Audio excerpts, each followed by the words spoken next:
All right, what's going on, everybody? Jacob here, Miami Dolphins Syndicate. Did that not feel absolutely amazing? The Dolphins bounced back after a very disappointing loss against the Tennessee Titans, and these were the 5 things we learned in that game. All right, so before we get into the positive, and there are a lot of positives to talk about, I do like to highlight one negative whenever we win, especially when we win in such convincing fashion. There was some things that we could correct, and one thing that I'd like to point out is there was only 2.8 yards per carry.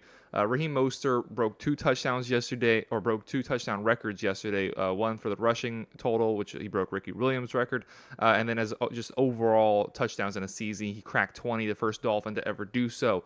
But with that, we only averaged 2.8 yards per carry on the ground. Raheem Mostert, 42 yards, 15 carries. Devon Achane, 32 yards on 9 carries. He was slightly more efficient with his 9.6. Raheem Mostert actually himself was at 2.8, which was the average for the team. Jeff Wilson also got in there with a couple carries. It feels like the outside run is starting to get figured out a little bit, especially as our offensive line keeps taking hits to it with Connor Williams and Robert Hunt. Robert Hunt likely to come back, but Isaiah Wynn, like you're missing all 3 of your interior offensive line starters, and those are the guys that are pulling out to the outside mostly. You have Teron Armstead, who gets that first block, steals the outside, and then you rely on your center guard to get the outside and lead the way. And while you're missing your top guys, one of which who isn't coming back with Connor Williams, we'll see with Isaiah Wynn whether he's able to come back, but it's not looking great right now. That definitely affects the ability to get to the outside, and we know with this Miami Dolphins offense, they want to get to the outside, and this is a big chunk play offense. We want to pick up as many yards as physically possible on every single play, and while that is like it's the NFL, you want to score realistically on every single play, but this team actually goes out and does it. We thrive on big plays. We find plays over the top, and the big plays in the run is what helps open up the big playability over the top and vice versa. Big play over the top helps open up the big runs to the outside. We can occasionally run it up the middle, but that's not necessarily what we want to do. And it feels like it's been a few weeks since, maybe even a month, since we've seen that big, long breakaway run.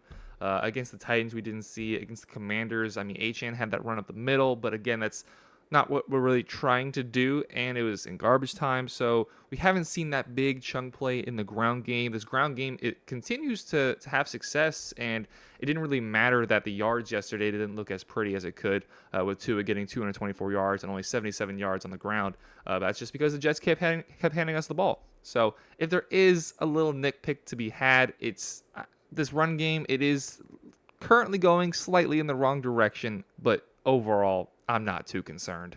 But number 2, and like I just mentioned, the Jets just kept giving us the ball. This team got 4 turnovers yesterday, 2 fumble recoveries, one including which set up the first touchdown of the game, a strip sack by Bradley Chubb, who had 2 strip sacks.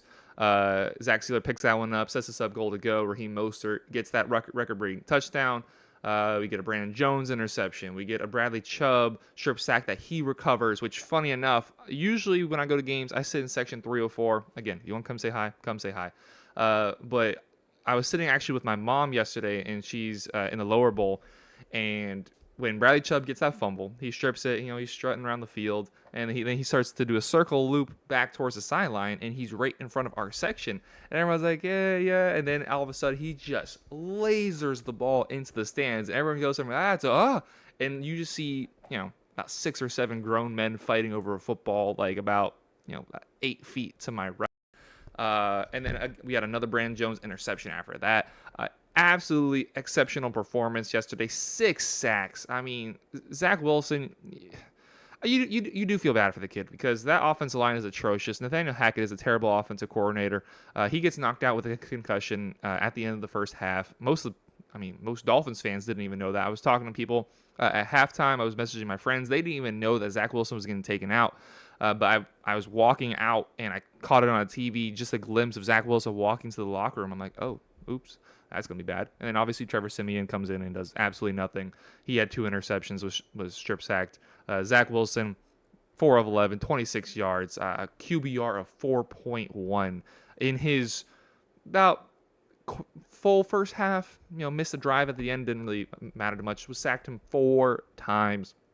He had nowhere to go, and this was a really good opportunity for a trap game. I don't know if trap is the right way to put it, but or a letdown game maybe. The Jets were coming off of a really high, defeated the Houston Texans, albeit they knocked out C.J. Stroud with a concussion in their game, so you can take that into matters. And they didn't have their best two receivers, but they dominated the Houston Texans last week. I mean, on both sides of the ball, just absolutely dominated. And you saw Zach Wilson have the best game of his career, 300 yards, 2 touchdowns, AFC Player of the Week, AFC Offensive Player of the Week. And then to come into yesterday, in 80 yards in the air, 23 yards on the ground. You're looking at a total of 103 yards. There was a point in the game that we had both run the same amount of plays. It was 22 plays in the game, and we had like somewhere around 180 yards, between 175 and 200 yards, and they had two total yards. They got 2 total yards from 22 plays. I think through the entire first half, they may have had negative yardage. So the entire first half, if Zach Wilson and then Trevor Siemian walked up and just spiked the ball into the ground every single play, they would have had more yardage than what they ended up with. Absolutely outstanding effort by this defense, who had every excuse to have a bad game. You're missing Xavier Howard. Obviously, that you're without Jalen Phillips for the rest of the season. Javon Holland misses yet another game with his knee injury. Deshaun Elliott, you're going with backup safeties. One of them gets 2 interceptions. Every excuse. They had every excuse to have a letdown game, and Bradley Chubb had probably his best game as a Dolphin, was just constantly in the backfield. 3 total sacks, 2 strip sacks, 2 tackles for loss. I mean, dude had an absolutely outstanding game. And when we gave up a first-round pick, when we signed him to that massive extension, this is the Bradley Chubb we wanted. And now that we have him paired with Vic Fangio, who got the best year out of him, we're looking like we're finally seeing that Bradley Chubb start to materialize. And God, this defense needs it, especially when we come against these next 3 opponents.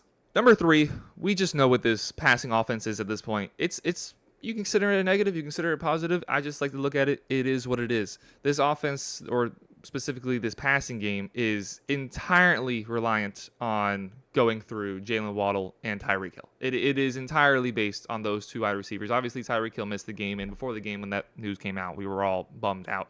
And, I started to think the worst because I was already pretty nervous coming into the game. Those of you that watched the preview, I think I only said that we were going to win by 3 points. We win by 10 times that amount. But when we found out Tyreek Hill's out, it's like, okay, the nerves start growing even more. And, of course, I had him in one of my fantasy leagues. And then you expect Jalen Waddle to have a big game. And that big game came. He delivered 8 catches, 142 yards, and a touchdown. That beautiful ball over the top that he scored along the left sideline. Beautiful pass, beautiful route. He fakes like he's coming in, cuts out, runs up the sideline, catches it over DJ Reed. Beautiful. But then you look beyond Jalen Waddle, and it's just those two. Durham Smythe, 4 catches, 32 yards. It's the most he's been involved in passing games since early in the season. Devon Achane, 3 catches for 30 yards. And so the next best wide receiver was Braxton Berrios with 1 catch for 12 yards. Chase Claypool, 2 catches for 8 yards. Yeah, and not a single other Miami Dolphin got a catch yesterday. But look, that's okay. Or sorry, Cedric Wilson, 2 catches for 2 yards. That's okay. This offense has proven that it can win with that method. Now, when you go into the week expecting Tyreek Hill to play, he is the focal point of the offense, like we saw last week, and he gets knocked out, doesn't play the majority of the game. That obviously significantly hurts this offense. But this week, it was more likely than not that Tyreek Hill wasn't going to play. We knew that coming into the game, that there was a solid chance that he didn't. We all were a little hopeful, but it didn't end up materializing. But they had been practicing this week with anticipation of him missing the game, and Waddle came out, balled out. He's had himself, an up and down year to his own standards, but he's still creeping on the 1,000 yards mark, 964 yards on the season on 71 catches. He's 16th in the NFL in receiving yards. So what we have kind of seen from him as a quiet year is still a fantastic season. Can easily finish around the 1,200 yards mark, if not more, over these next 3 games. At number 4, I think I kind of buried the lead here, but this team shows some absolute resilience and toughness compared to what we saw last week. Last week, we saw a team that couldn't get anything going. The Tennessee Titans had the perfect game plan for us. We're very physical, made Tua uncomfortable. Missing, all the guys we were missing last week definitely had an impact. Connor Williams going down early in the game, Tyreek Hill going down early in the game. Obviously, that has a massive impact, but they were physical with us both on offense and defense. And DeAndre Hopkins was running open the entire game. Tajay Spears was open for checkdowns the entire game. Derrick Henry got 2 touchdowns in the red zone. They just had the perfect game plan against us. And we were walking away from that game with legitimate concern, not just about the number 1 seed, not just about the division, but the playoffs in general. Because if we lost this week to the Jets, I, at that point, say it's more likely than not that we miss the playoffs, because if you can't beat the Tennessee Titans and the New York Jets at home, what are you going to do with the Dallas Cowboys, the Ravens on the road, and then the Buffalo Bills at the end of the season? Buffalo Bills, I mean, look, you saw what they did to the Dallas Cowboys. So if we lost yesterday, it was really going to be all doom and gloom, and they came prepared. They came ready. There was no thought from the game last week. You could see it in the play. There was a comfortability. There was a confidence. There was a swagger. You see Tua, doing this, walking over to the sideline, talking his talk. It was the exact bounce back performance you wanted to see from a team who disappointed on national television last week. There's a lot of questions about the mentality of this team. Are they too soft? Are they too flashy? Are they just, are they the speed, and what else do they have? Well, we showed toughness yesterday. We showed grit, especially on the defensive side of the ball. The offense was just gift-wrapped at opportunities to score, and they did. They did exactly what they were expected to. Tua had a fantastic game, 21-24, 224 yards and a touchdown. He didn't have a game that you're going to remember in 5 years, but he was given opportunities, and he took those opportunities and led us down the field to score.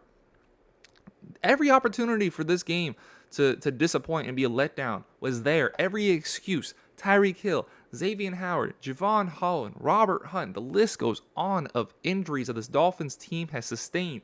And we showed up, we fought, and we got the victory, a convincing victory. The Jets looked so demoralized. You had Garrett Wilson on the sideline. I don't know who he was yelling at. Didn't look like he was yelling at one person in particular, but you have himself, Aaron Rodgers, Robert Saleh, all just standing there, and he's just yelling. He's pissed off. I looked. You can see Breece Hall just he's standing there. He's dejected because I guess there was a plan for him to not really play much in the second half, which I think he only played a handful of snaps. He's standing over there dejected. Robert Saleh had no idea what to do. This whole team, the whole Jets team, was just in every way defeated yesterday, and it was large in part due to the resilience and the toughness that this Dolphins team showed. And number 5. Big picture, we need to win 1 game out of our remaining 3 to clinch a playoff game. I did the little playoff calculator as well as I looked it up, and it doesn't matter what happens with the rest. Now, for the division and the number 1 seed, that's obviously a different conversation. But just to make the playoffs, which, let's not get ahead of ourselves. As Dolphins fans, look, we want that assurance. I want that assurance. At the very least, we're in the playoffs, and very difficult games. Cowboys, yes, they just got destroyed, but we've seen what they did over the last few weeks. They're still a very good football team. They're still probably a top 5 team in this league. The Baltimore Ravens, who are undoubtedly a top 5 team in this league, losing Keaton Mitchell is a massive blow. The athleticism and firepower that he provides to that offense will certainly be missed. But I think they're still probably the best team in the AFC. Obviously, they're the number 1 seed, but I think they are the best overall team in the AFC. And the Buffalo Bills, tell me why they're not a top 5 team in this league right now. Today. Don't tell me about the Jets game week 1 in the beginning of the season. Don't tell me about what happened against the Broncos. Don't tell me about the Patriots game. Don't tell me what happened before. Tell me what's going on today, and tell me why the Buffalo Bills are not a top 5 team in this league. Ever since they switched offensive coordinators, they're clearly more willing to run the ball. They're dominating teams again. They didn't dominate the Chiefs last week, but going into Arrowhead, a place where they've had so much sadness and letdown, and they were able to take down the Kansas City Chiefs. Fantastic showing last week. Destroyed the Cowboys this week. So it's going to be tough. It's going to be a rough stretch of 3 games, and I have a hard time believing we have the division on lock before we play the Buffalo Bills. They get 2 cupcake games. They get the Chargers this week on Saturday, and then I think it's on Saturday. And then they have the New England Patriots at home next week. So they have 2 cupcake games. If they win both of those and we lose to either of our next 2 opponents, which are, again, the Dallas Cowboys and the Baltimore Ravens, then we cannot have the division on lock. And it will be a fight for the division. Likely a Sunday night football game, the last game of the season, last game of the overall regular season for everybody on Sunday night football. That's what it's looking like it's coming down to. Although we just need 1 win to get in the playoffs. That's all we need. We still control our own destiny for that number 1 overall seed. We win all 3 of the remaining games. We have the number 1 seed. We have home field through the playoffs. We have that first round bye. We can get healthy. Whew, it's exciting. It's exciting. This is the time that beginning of the season. This is the time of the year that you look forward to. You look forward to playing the better teams. You look forward to being in the playoff race, the division race, the number one seed race. If you would have said beginning of the season, you have a 2-game lead over the Buffalo Bills going into the last 3 games of the season. You have to play 3 very difficult opponents, but you control your own destiny for everything. Will you take it? I stick my hand to the camera, shake your hand. I'm taking that every single day. I have my reservations about what this team is going to do if/when we make the playoffs, if/when we win the division, if/when we get the number one seed. There is some still reservations about this team. The ability to play when you're getting punched in your mouth by a physical team, the ability to play against just overall a better team. There are some pretty noteworthy conversations to still be had about this team, but this is a damn good football team, and this is a damn good opportunity to finally bring some success down to Miami from the Miami Dolphins. We've seen all the success that South Florida sports have been having, FAU, basketball, the Panthers, the Marlins made the playoffs, the Heat made the finals. There's been so much success in the South Florida area, Messi coming to Inter Miami. There's been so much success. It's the Miami Dolphins' turn, and that starts with these next 3 games. Get to play a Cowboys team that got a little embarrassed last week, so either you're going to see the best from them next week, or you might see a team that's a little dejected. We'll see. We'll have to wait. Till then, that's all from us here. You'll see from Donovan tomorrow. Let me know your thoughts on the game yesterday down below in the comments. Were you excited? I have a hard time believing you weren't excited. But while you're down there, please hit that like button. Please hit that subscribe button. Really getting close to 1,000 subscribers. So we would really appreciate a subscribe over here. Thank you all very much for watching. Have a great rest of your day. Go Dolphins.